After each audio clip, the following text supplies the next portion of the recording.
पूर्व में हम नाटक का अध्ययन करते समय जयशंकर प्रसाद को हिंदी नाटक के मध्य का केंद्र बिंदु मानते हुए नाट्य इतिहास और उसकी विशेषताओं के बारे में अध्ययन किया था। चूँकि जयशंकर प्रसाद एक कवि हृदय नाटककार थे, तो स्वाभाविक रूप से उनके साहित्य में भारतीय संस्कृति और जनमानस की अवधारणा निश्चित रूप से हमारे सामने दृष्टिगत होती है।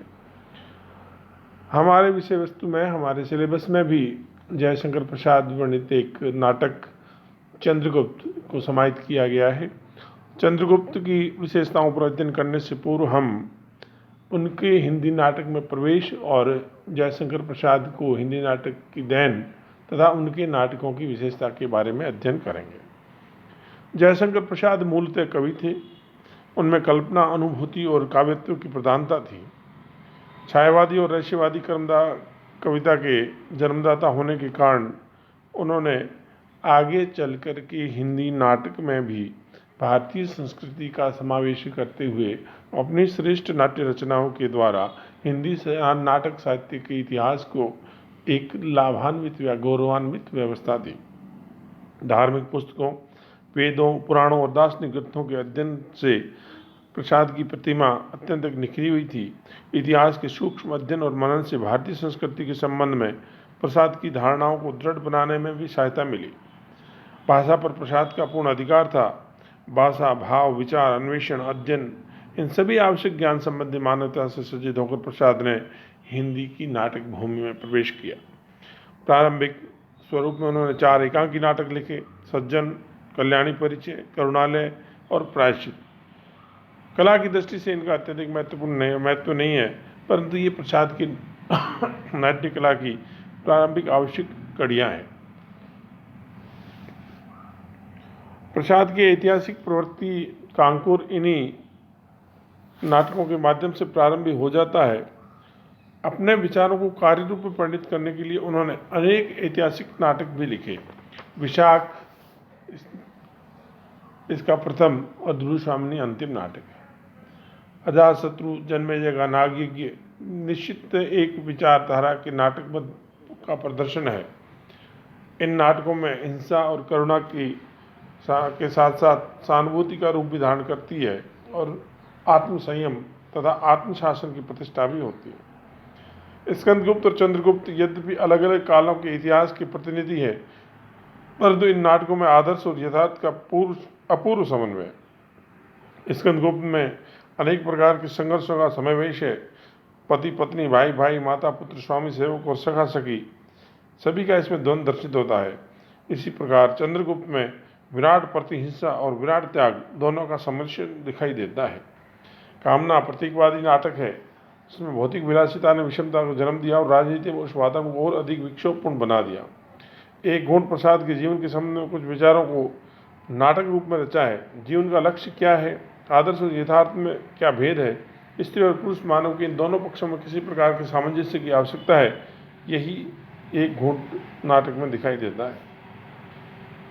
प्रसाद ने केवल ऐतिहासिक नाटक ही नहीं लिखे, वरन उन्होंने नारी समस्या पर दुर्स्वामिनी जैसे नाटक लिख करके भी अपनी बहुमुखी प्रतिभाओं को प्रदर्शित किया है। प्रसाद के नाटक में ऐतिहासिकता और नाट्य विधान की नूतनता भी दृष्टिगत होती है। उनके नाटकों की घटनाएं महाभारत से आरंभ होती है। सज्जन और जन्मेजय का नागयज्ञ के द्वापर के अंत और कलयुग के आरंभ की स्थिति का विचारधारा के द्योतक है। नागयज्ञ में नरबलि का उल्लेख स्पष्ट है।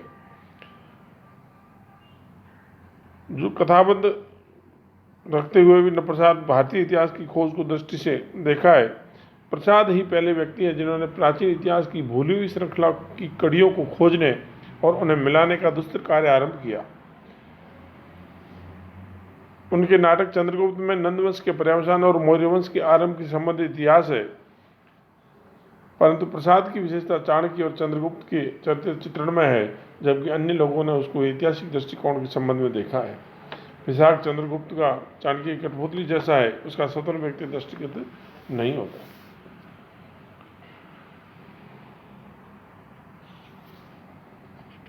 ऐतिहासिक सामग्री अतिरिक्त उनकी कामना और एक गुण के विषय नितांत मौलिक है।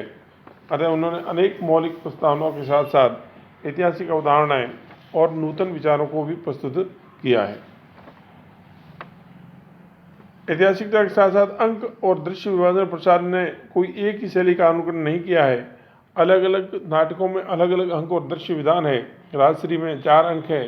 प्रत्येक अंक के दृश्य परिवर्तन में उन्होंने दृश्य का प्रयोग नहीं कर केवल संख्या अंकों का प्रयोग किया है। विशाख और चंद्रगुप्त में भी उन्होंने इसी शैली का प्रयोग किया है। संभवतः इसका कारण यही है कि विभिन्न दृश्यों के होते हुए भी एक अंक की कथा वस्तु का विकास केवल एक अंक के द्वारा ही सिर्जित किया जाता है। नागी की अजातशत्रु कामना में उन्होंने अंक और दृश्य विभाजन वाली प्रणाली को अपनाया है। स्कंदगुप्त में उन्होंने कोई संख्या अंक भी नहीं लिखा है, सिर्फ एक दृश्यांतर के रूप में दृष्टिगत किया है। संवाद और पात्रों द्वारा वस्तु निर्देशन में प्रसाद ने एक नूतनता ला दी है।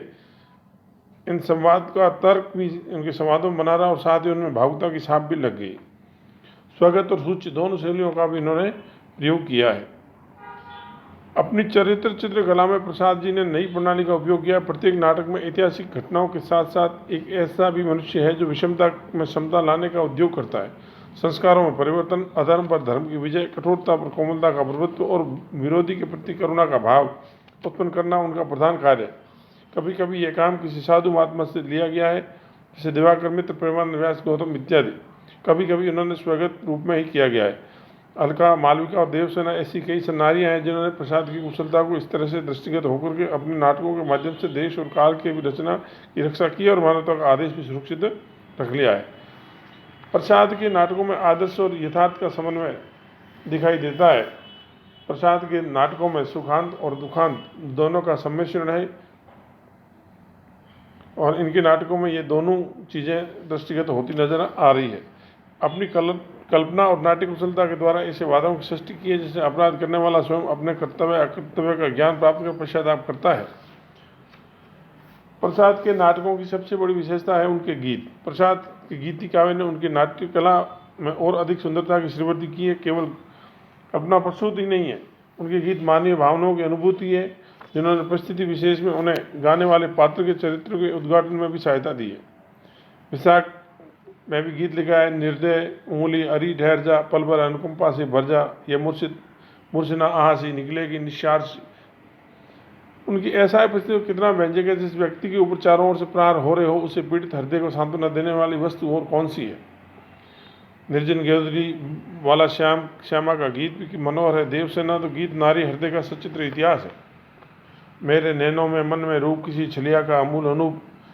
देवसेना के शब्द उस व्यक्ति के प्रति उसके आकर्षण के सूचक है और उसके भाई की सहायता के लिए और उससे देश की शत्रुओं की रक्षा करने के लिए आया है। आहा वेदना मिली विदाई, मैंने ब्रह्म जीवन संचित मधुकुरियों की भीख लुटाई।